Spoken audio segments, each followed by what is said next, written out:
And thank you so much for joining us here for this webinar. This is a really exciting new path that TSANet is getting into. Let me first start. I'm actually going to turn this over to Paul, who I'll introduce here in just a second. My name is Dennis Smeltzer. I'm the president of TSANet. Many of you know me. I've been with the organization since it got started in 1993. And when we started out this organization, it was started out specifically as a manufacturer vendor-only organization.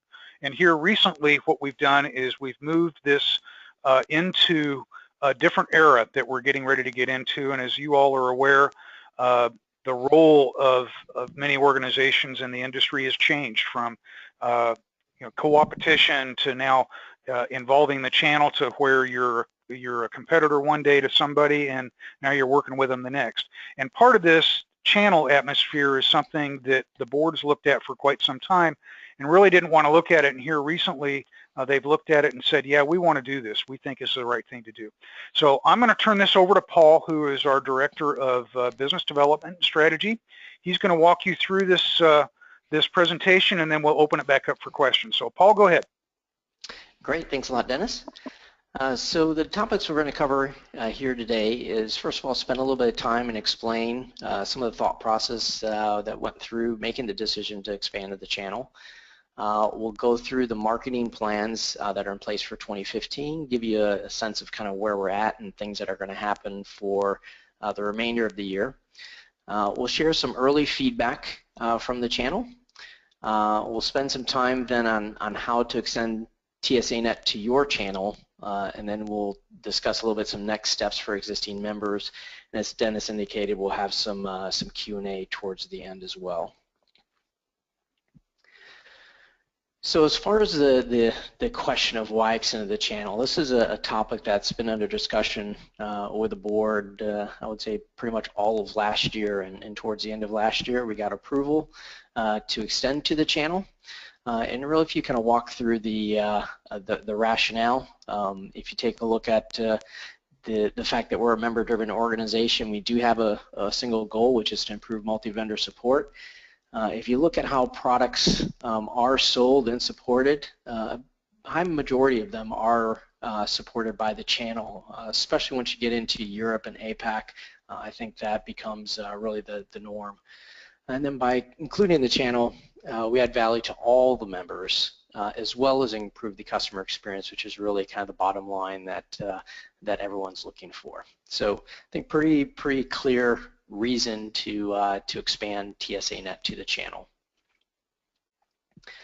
If we look at the benefits for the channel, and you'll find this slide in our channel deck, but channel members, they provide business solutions to customers. Of course, they're integrated environments, always multi-vendor, and TSANet provides the tools that allow them to support those multi-vendor environments. So they get the obligation from members to collaborate on other companies' products for common customer issues. We do have the standardized legal framework that gives you some common approach to how you do this, and then some of the tools.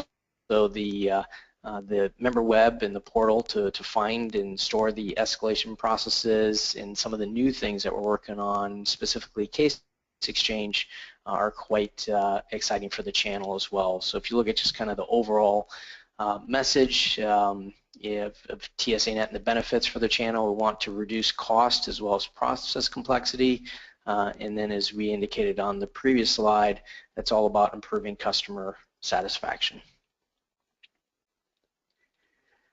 As far as how it works, really no different than the vendor-to-vendor collaboration. So as you know, based on your membership level and which relationship you're part of, you provide a framework to be able to collaborate with those members when you're dealing with common customer issues. So the scenario of an environment having a problem, a technical support or service team is troubleshooting that and feels that they need to pull in the assistance of another company or another member.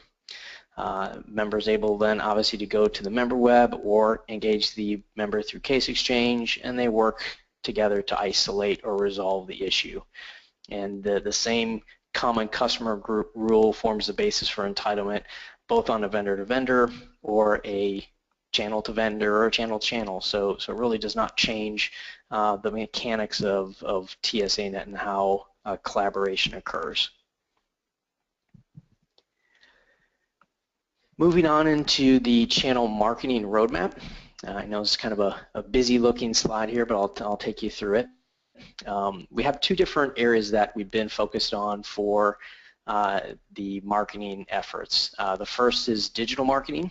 So this is all the things that we do on our website, email campaigns, LinkedIn is another big area that we do, and then what we call high-touch events. And these are either physical events that we go to or webinars such as this, or detailed discussions with leads or existing members.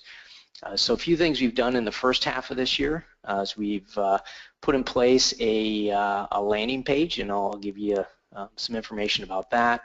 We've also started an email campaign, and there's close to 2,000 leads in that now. We've been sending them kind of a series of information and awareness emails, and again, this is all to the channel. There's some of that's taken place in Europe, specifically around Germany, and then we recently went to ChannelCon, and I'll spend a little more time on that later. But again, we've got about 2,000 leads we're taking through various email messages. We have a landing page. We've got several blogs, either that are in place now or are coming, and also we have a channel brochure. And I'll share with you where you can find that as well. So quite a few things happening on the digital marketing side. As we move into the rest of the year, we'll complete the email campaigns. You can see LinkedIn as a place where we're starting to create some awareness and do some ads and such on there as well. So quite a bit happening on the digital marketing side. With the high-touch events, those are really things that we're starting to focus on now in the second half of the year. We just recently went to ChannelCon, and then again, I'll share you a little bit more about that, but that is kind of the one of the major events that where channel partners come to, and that was something we just went to here back in August. And then, of course, we always go to TSW, so we'll be there again this year. And then we have two webinars planned. One is this one today, which is really focused on existing members to bring you up to speed and make sure you're aware of what we're doing and ask for your assistance there. And then we have one planned towards the end of the year that will bring the actual channel members and leads into. So it's going to be more focused on the channel. So that gives you a high-level overview of what we've been doing on the marketing side. If we look at some of the assets that you have for communicating to the channel, as I indicated, we have a landing page. So if you go to tsanet.org/channel, you'll see that landing page, and that's kind of the place where we send everybody for the email campaigns and the LinkedIn. So it's kind of the place where we've organized all of the assets related to the channel. And here you'll find the channel brochure, and this is a single page, printed double side. You'll see access to it there. You can either send that out or certainly print it double side. It's kind of one of these high quality brochures. That's available. We have a channel presentation that takes through, and it's designed to be given to a channel member or a group of channel folks, and it takes through both, the benefits for the channel and TSANet, all the features for TSANet, the different membership levels, what some of the different ways of joining there are. So a pretty complete presentation there. And then you'll also see links to any blog or member spotlight that has to do with the channel. And of course, we'll have this webinar recording link there as well.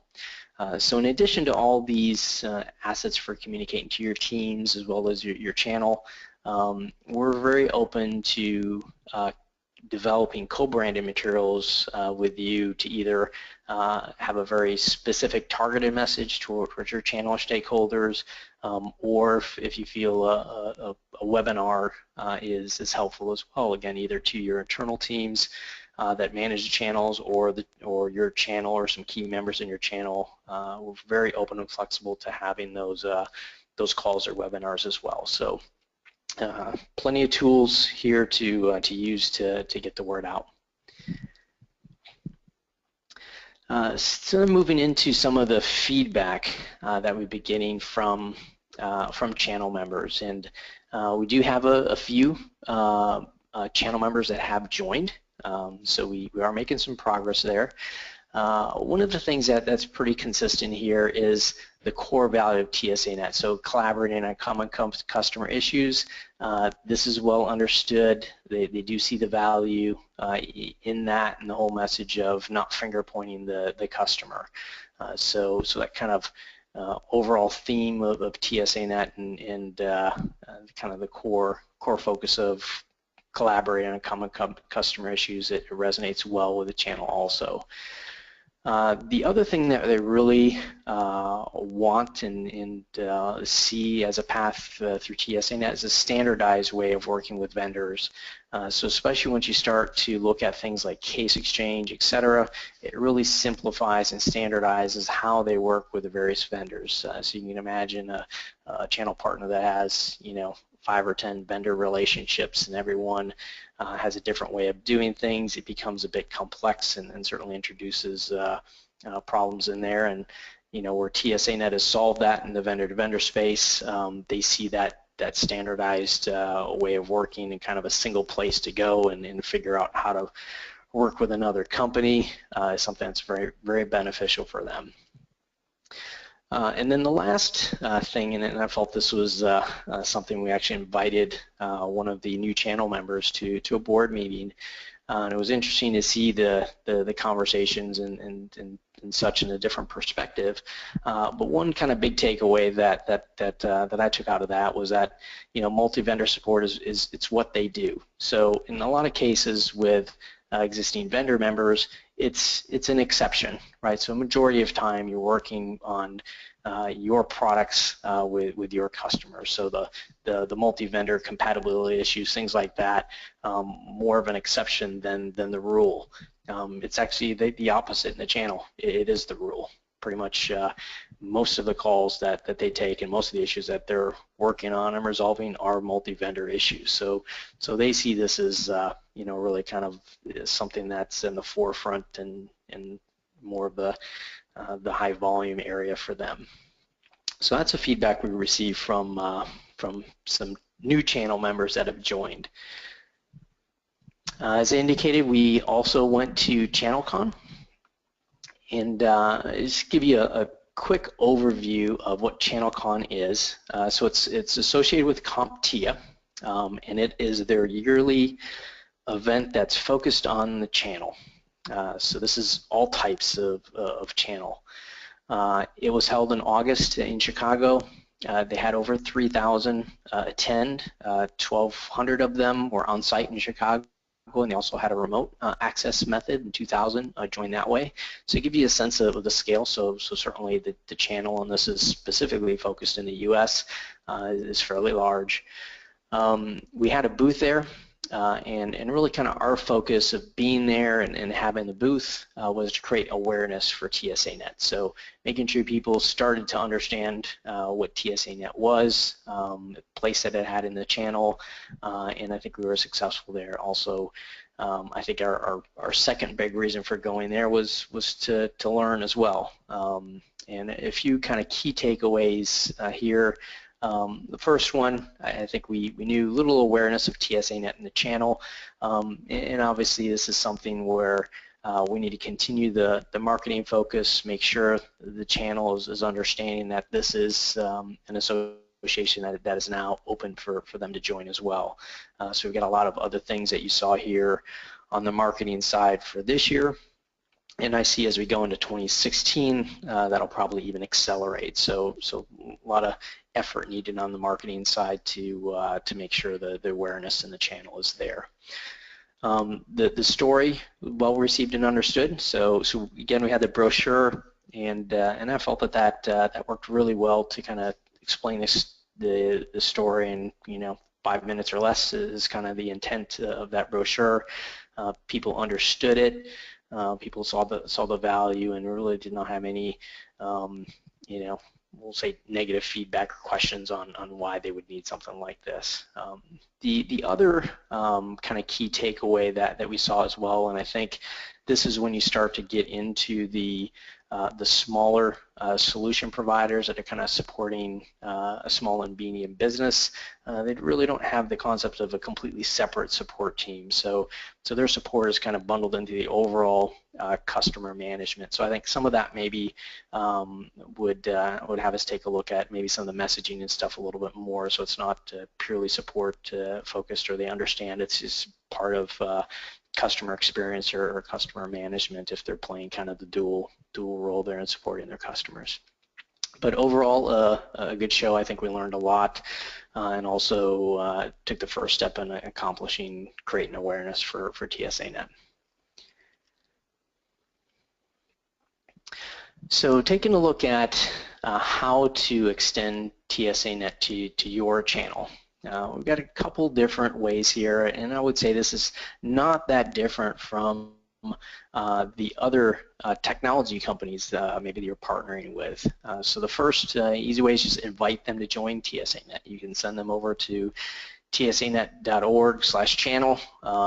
They can read all about the fact that we're extending the channel, plenty of content there as you saw, and they could join as a Premier or Basic and just follow the joining forms, or pull us into the conversation, send them directly as a lead to membership at TSANet.org, or myself or Dennis. So whatever you feel more comfortable with, getting folks to join directly. And I think this is very appropriate for some of the very large channel partners that are out there. The second is to create a custom group, and a lot of our members have done this. Be the one-to-many channel partner custom group. So really the same process and structure that you would go through to create a technology partner custom group. In fact, they could arguably be blended together as well. So quite a bit of flexibility there on how you would want to bring in your channel partners, so either directly or through a custom group. If we take a look at the custom group approach, for those that are not familiar with this, we do have that functionality. There is a peer custom group, but I would say the one that's used quite a bit here is the partner groups, and that allows you to extend all the TSANet legal and operational framework, and then add your own addendums to your technology or support channel partners. So obviously here it may be tuned a little bit differently to the message that you send to your channel partners. Maybe there's some different processes for them to contact you, but the custom group approach can facilitate that. With a custom group, you get a co-branded registration page. So again, this is where we can work together with you to create, one pager like that, the brochure that you'll see there. So that certainly could be co-branded, designed really to speak specifically to your channel. And then in addition to the registration page and the marketing materials, there is the custom group microsite. And this again has some features and functionality beyond the standard collaboration features. So you could extend knowledge there with the knowledge exchange functionality, or training with the training exchange functionality, and whatever other feature you feel is important to your channel. And you'll see some new things coming in the custom groups for the fall release. So I encourage you to take a look at that. You'll see a few new enhancements coming there that might be appropriate for the channel as well. But again, I think this is a great way to bring the channel on, especially if you have a large channel and you have a very kind of consistent way of working, and you want to bring that under the TSANet umbrella. I think that's something that brings a lot of value to both the existing member as well as your channel. So that's the channel approach. Moving to kind of last part here before I move into Q&A is walking through the next steps for members. So I think the first thing here is obviously our intent here, and I think this has been the intent for the last couple of years as we moved along implementing the strategy is to make sure we have solutions for all of your multi-vendor support requirements. So whether it's exception-based multi-vendor support, so you don't have a relationship with another vendor, you meet them in the marketplace, certainly that's kind of the core offering of TSANet. But this past year, we've really accelerated now the custom group model that allows you to manage your strategic relationships through TSANet, your technology partners through TSANet, and now your channel partners through TSANet as well. So any type of partner collaboration, whether it's exception-based or something that's very planned, is something that can be supported through TSANet. So as far as next steps, we see a few things here. First of all, communicating to your team. So if you have some members of your organization that you feel would have been great to have on this call, again, we'll have a recording of this webinar so you could bring them up to speed. And again, this could be folks that are in your planning groups, your channel partner groups, but definitely getting others in your organization up to speed on the fact that this is now part of TSANet, I think is step one. Communicating to your channel. So if you have standardized ways of doing that, certainly be interested, like we said, in helping you co-develop some marketing material there. Make sure you get the right message going out to the channel. So please reach out to myself for that, and we can work on making sure you've got the right stuff there going to your channel. And then third thing is creating a channel partner custom group. So for that, again, reaching out to myself or Dennis, we can start that conversation. And again, those of you that have set up technology partner groups, I think would be very aware of the steps to do that. So not that complicated, something we can get up and going within a week or so, and then that can be used as a mechanism to bring on your channel partners. So it's really, I think all about, working with you to understand the best way to bring on new channel members. I think we found out pretty clearly here over the past couple of years, the best way for us to grow membership and add more value to the existing members is by working with you to bring on some new members, and I think this certainly will be the same exact process we need to do here for channel members. So working very closely with existing members to do that and do that well. So with that, I'm going to transition over to questions, and I think Dennis, you probably are the one that are getting those. Yeah, I do. And so if you do have questions, we already have one. If you want to go ahead and either raise your hand or actually type in the question, I'll go ahead and unmute your line. And at the risk of sounding like a robot, again, the one thing that I want to reiterate that Paul said is, this is your organization, and that's what is a little bit different about TSANet is that we're in this for you and in this to support the industry. So as you see us moving into this area, if there's something that we can help provide for you, or you have ideas or concepts, please reach out to Paul or myself, and we'd be more than happy to talk to you about it.